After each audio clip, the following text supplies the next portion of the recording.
Rusiya Səyahət Sənayesi Birliyi Azərbaycanla Rusiya arasında birbaşa aviareyslərin bərpasının turizmə müsbət təsir göstərə biləcəyini açıqlayıb. Qlobal İnfaz xəbər verir ki, birliyin qiymətləndirməsinə görə birbaşa uçuşların yenidən açılması Rusiyadan Azərbaycana turist axınının 10-20% artmasına şərait yarada bilər.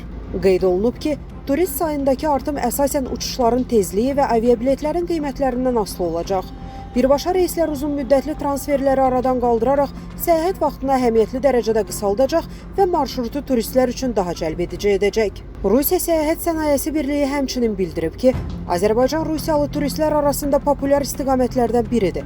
Buna səbəb kimi ölkədə rus dilinin geniş yayılması və dil bariyerinin demək olar ki, hiss olunmaması göstərilib.